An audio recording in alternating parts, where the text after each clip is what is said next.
जी, बिस्मिल्लाहिर्रहमानिर्रहीम। Chapter start करते हैं। आज का जो टॉपिक है वो जी लीडरशिप पे और डिसीजन मेकिंग पे। चैप्टर है जी 9। तो स्टार्ट करते हैं। अब लीडरशिप है क्या? लीडरशिप एक ऐसा प्रोसेस, ऐसा बिहेवियर है जो कोई यूज़ करता है किसी को मोटिवेट करने के लिए, इंस्पायर होने के लिए, ताकि वो सीखे हमसे, इंस्पायर हो और वो खुद से काम करे, खुश होकर काम करे, इंस्पायर होकर काम करे। वो ऐसे बोले मैंने ये बनना है, जो वो बंदा, जो मेरा लीडर काम करता है, मैंने वैसे ही काम करना है। इस वजह से आजकल आप जितनी पार्टीज के फॉलोअर्स देखते हैं वो अपने लीडर से इंस्पायर हो जाते हैं। तो लीडर जो भी बोलता है, बेशक सही हो या सही ना हो, वो इतने इंस्पायर हो चुके होते हैं, इतने मोटिवेट हो चुके होते हैं कि उसको ब्लाइंडली फॉलो करते हैं। ऐसा होता है लीडर। तो ये है जी लीडरशिप। अब मैनेजमेंट और लीडरशिप में क्या डिफरेंस है? मैनेजमेंट में देखिए, हमने हमेशा से डिस्कस किया कि planning, organising, leading and controlling होती है। लीडरशिप में भी यही चीज़ें हैं लेकिन स्लाइटली डिफरेंट है। लीडरशिप में आप एजेंडा सेट करते हैं कि हम लोग का एजेंडा है क्या, डिस्कशन करते हैं, अलाइनमेंट करते हैं, सबको साथ लेके चलते हैं, सबके अलाइनमेंट करते हैं, मतलब इन्वॉल्वमेंट करते हैं बहुत ज़्यादा।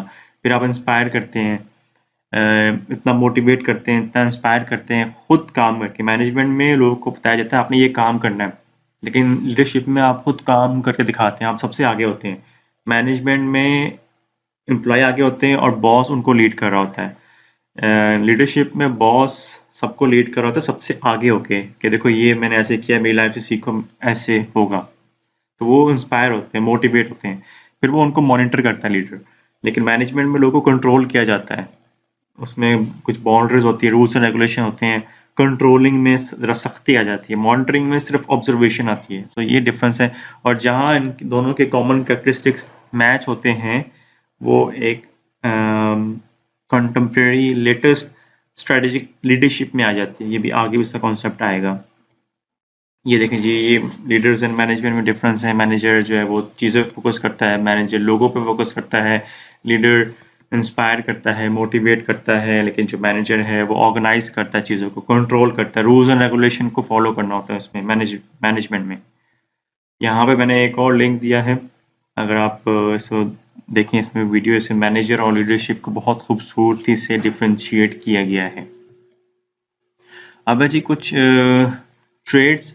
ट्रेड्स का मतलब होता है खुसूसियात। लीडरशिप की खुसूसियात क्या होती हैं? कुछ अप्रोचेस हैं लीडरशिप की, जिसमें एक है अर्ली अप्रोचेस टू लीडरशिप, उसमें ट्रेड अप्रोच टू लीडरशिप है। मतलब जो लीडर्स हैं उनमें कुछ खुसूसियात पाई जाती हैं, इस वजह से वो लीडर बन जाते हैं। इंटेलिजेंस होते हैं, डोमिनेंट करते हैं, सेल्फ कॉन्फिडेंट है, उनकी एनर्जी बहुत ज़्यादा होती है, तो उनको लीडर मान लिया जाता है। अच्छा जी। अब इसमें एक और है बिहेवियर अप्रोच है टू लीडरशिप की। जो लीडर्स हैं वो डिफरेंट बिहेवियर अडॉप्ट करते हैं अपनी लीडरशिप में, जिसमें है नंबर 1 आपकी टास्क फोकस, और नंबर 2 है जी आपके एम्प्लॉय फोकस। नंबर 3 ये डिस्कस करते हैं उसके बाद में। टास्क फोकस ये है कि लीडर के पास एक मिशन होता है कि मैंने ये मिशन अचीव करना है, और फिर वो लोगों को आगे लेके चलता है, फिर वो सबको इंस्पायर करता है, लेकिन उसका मेन ऑब्जेक्टिव वो मिशन होता है कि मिशन अचीव हो जाए। तो टास्क फोकस होता है उसकी लीडरशिप की जितनी भी एक्टिविटीज़ हैं। फिर भी एम्प्लॉय फोकस होता है कि उसका फोकस एम्प्लॉय पे होता है, वेलबींग पे, कि एम्प्लॉय क्या चाहते हैं, एम्प्लॉय किस में खुश हैं, वो किस तरह से काम कर सकते हैं। तो सब कुछ साथ लेके वो फिर आगे चलता है। फिर है जी आपकी सिचुएशनल अप्रोच टू लीडरशिप। एक ऐसा लीडर होता है जो सिचुएशनल होता है।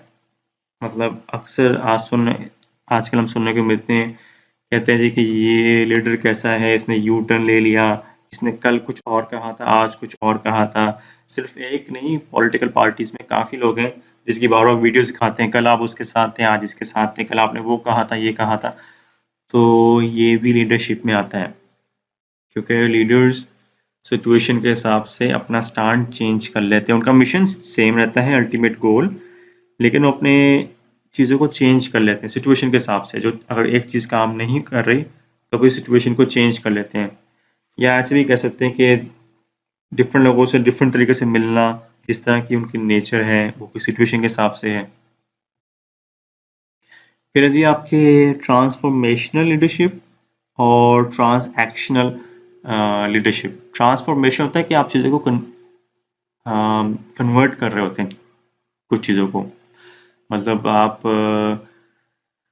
रेवोल्यूशन लेके आ रहे होते हैं, आप लोगों को मोटिवेट करते हैं चेंज के लिए, आप लोगों को एक विजन देते हैं कि देखें ये मैं चाहता हूँ, आप लोगों का भी इसमें फ़ायदा है, ऐसा होगा आने वाले सालों में, तो हमें इस चेंज के लिए फ़ाइट करनी है, अपने हक के लिए फ़ाइट करनी है। जैसे कि कायद-ए-आज़म ने एक विजन दिया, इल्हामा इकबाल ने विजन दिया कि सेपरेट मुल्क होना चाहिए मुसलमानों के लिए, तो एक विजन था, वो ट्रांसफॉर्म लीडरशिप में आ जाता है कि लोग इंस्पायर हो जाएं, उसकी बात माने, उसको सुने कि हाँ ये तो वाकई जो विजन बता रहा है वो हम लोग के लिए ही है। तो आजकल जो भी अपोजिशन पार्टी में हो वो ट्रांसफॉर्मेशनल लीडरशिप यूज़ करने की कोशिश करता है, वो बताता है जी कि फ्यूचर में ऐसा होगा अगर उनकी पार्टी आ गई। फिर ट्रांजैक्शनल क्या है? ट्रांजैक्शनल वो है कि एम्प्लॉय को मोटिवेट करता है रूटीन के कामों में जो ऑलरेडी काम हो रहा है। अगर पॉलिटिकल पार्टी की एग्जांपल लें, जब वो पॉलिटिकल पार्टी अपोजिशन में होती है तो ट्रांसफॉर्मेशनल लीडरशिप होती है कि फ्यूचर में ऐसा होगा, और जब वो अपने लीडरशिप में आ जाते हैं तो लीडरशिप में वो ये नहीं कहते कि फ्यूचर में ऐसा होगा, वो लोगों को इस बात पे इंस्पायर करते हैं कि ये काम आपने करना है और काफ़ी देर तक यही करते रहना है, यही काम करते रहेंगे तो हम एक कौम बन जाएंगे, यही काम करते रहेंगे तो हम लोग का फ़ायदा होगा। Transformation future, transaction current, routine activity. फिर आपके है जी क्रिज्मा। अच्छा, हम डिस्कस कर रहे हैं leadership through the eyes of followers. Followers किस तरह से समझते हैं लीडरशिप को, किस तरह दिखता है। एक है क्रिज्मा, क्रिस्मैटिक लीडरशिप। क्रिस्मा है जी आपका ऐसी ऐसे स्किल्स इंसान के जो कि लोगों को बहुत इंस्पायर करते हैं। मतलब आपने देखा होगा कभी आप किसी को सुनते हैं, आप कहते हैं यार क्या बंदा है, क्या आवाज़ है इसकी, क्या अल्फाज हैं इसके, क्या ज़बरदस्त बोलता है वो, क्या पर्सनैलिटी है उसकी, क्या ड्रेसिंग है उसकी। बेशक सही बोलता है या नहीं, लेकिन आप उसकी क्रिस्मेटिक पर्सनैलिटी से इंस्पायर हो जाते हैं, एक ज़बरदस्त इंसान है ये, तो उसे कहते हैं क्रिस्मेटिक लीडरशिप। अब जो क्रिस्मेटिक लीडर है उसकी ये सब खसूसियात के अलावा एनविजन करता है, वो लोगों को फ्यूचर के लिए रेडी करता है, फ्यूचर के लिए बताता है कि फ्यूचर में आप लोग क्या है, जो हमने पहले डिस्कस किया था ट्रांसफॉर्मेशनल होता है। उसके अलावा लीडर जो है वो एनर्जाइज करता है, सबकी एनर्जी को एक्साइटमेंट लेके आता है। जैसे अगर आपने देखा ना भुट्टो की स्पीचेस, सबको एकदम से एक्साइटेड कर देता है वो। एनेबल करता है लोगों को काम करने के लिए, उनको सपोर्ट करता है। एम्पैथी स्किल होते हैं जो हमने पहले डिस्कस किया, एम्पैथी होते हैं लोगों के इमोशनल को समझने के स्किल्स, और उनको कॉन्फिडेंट प्रोवाइड करता है। अच्छा जी, कुछ करंट इश्यूज हैं लीडरशिप में, leadership substitute and leadership neutralisation, neutraliser. कुछ सिचुएशन ऐसी आती हैं, कुछ फैक्टर्स ऐसे होते हैं जो लीडर्स को सब्स्टिट्यूट कर देता है या सब लीडर को न्यूट्रलाइज कर देता है। वो होता भी है लेकिन उसके होने का फ़ायदा नहीं होता। सब्स्टिट्यूट मतलब ऐसे कह लें कि कुछ ऐसी जॉब्स की नेचर होती है इसमें आपको लीडरशिप की ज़रूरत नहीं होती, आपको ये चीज़ें परफॉर्म करनी ही है। फॉर एग्जांपल फायर फाइटर है, फायर फाइटर को हमेशा हर वक्त इमरजेंसी के लिए रेडी होना चाहिए, और कोई ऐसी सिचुएशन आ जाए जो कि बिल्कुल न्यू हो तो उसको खुद फैसले लेने पड़ते हैं, उसको लीडर से पूछना नहीं पड़ता कॉल करके, हाँ जी बॉस ये बिल्डिंग भी जल गई है, मैं क्या करूँ, इस इंसान को बचाऊं या नहीं, ये दूसरे मजहब का है। ऐसे में लीडरशिप सब्स्टिट्यूट हो जाता है। फिर जी लीडरशिप न्यूट्रलाइज हो जाता है कुछ चीज़ों में। कुछ फैक्टर्स होते हैं, फॉर एग्जांपल एक लीडर बिल्कुल यंग चूज़ किया गया किसी ऑर्गेनाइजेशन के लिए, बिल्कुल न्यू है और कम एज है उसकी, और उसके जो एम्प्लॉई है बहुत एक्सपीरियंस है और ज़्यादा एज के हैं। तो ऐसी सिचुएशन में अक्सर वो न्यू यंग लीडर को मानते नहीं हैं या उसकी सुनते नहीं हैं। फिर चेंजिंग नेचर हो चुकी है जी लीडरशिप की, लीडरशिप अब कोचेस बनना शुरू हो चुकी हैं। पहले क्या था जी, सुपरवाइजर हो, मैनेजर हो ऑर्गेनाइजेशन का। आप क्रिकेट भी देखें, क्रिकेट में भी अब जो है कोचेस बन गए हैं, पहले मैनेजर्स होते थे अब कोचेस बन गए हैं, ताकि उनको ना सिर्फ स्ट्रेटेजिकली चीज़ों को बताए बल्कि उनको मोटिवेट भी करे, उनको इंस्पायर भी करे। लोग कोच वो हो जो लोग देख सकें कि अच्छा इसने ये अचीव किया लाइफ में, क्या बात है। फॉर एग्जांपल हम जावेद मियांदाद को बनाते हैं तो लोग उनसे पहले इंस्पायर हो जाते हैं उसकी परफॉर्मेंस से, फिर वो लोगों को इंस्पायर करते हैं। फिर है जी आपके जेंडर एंड लीडरशिप। अब लीडरशिप में फीमेल्स भी आना शुरू हो चुकी हैं, बिजनेस वुमेन बन चुकी हैं। आप लोग सोचिए और इसमें कौन कौन सी हैं खवातीन जो आप समझते हैं कि अच्छी लीडर्स हैं और आपको नाम भी पता है। ऑफ कोर्स आप बोलेंगे बेनज़ीर है, लेकिन आप उससे सोचें आपको बहुत सी मिल जाएंगी इंटरनेट पे जो कंपनी को लीड कर रही हैं। फिर है जी क्रॉस कल्चरल लीडरशिप, ऐसी लीडरशिप जिसमें ना सिर्फ आप लोगों को समझें बल्कि डिफरेंट मज़हब के लोगों को सोचें, क्योंकि अगर आप इंटरनेशनल ऑर्गेनाइजेशन में जा रहे हैं तो उसमें डिफरेंट मज़हब के लोग काम करते होंगे। तो आपने उनके नेचर समझना है, उनके मज़हब को समझना है उन्हें किस तरह से काम करवाना है। एक ही ऑर्गेनाइजेशन में हिंदू भी है, मुस्लिम भी है, क्रिश्चियन भी है, तो उनके ट्रेडिशन को भी समझना है, उनकी ज़ुबानों को भी समझना है, वो किस तरह से बात करते हैं, किस तरह से शेक हैंड करते हैं, किस तरह से ग्रीट करते हैं, आपको वो सब समझना है। और लीडर के पास वो सब एबिलिटी होती है।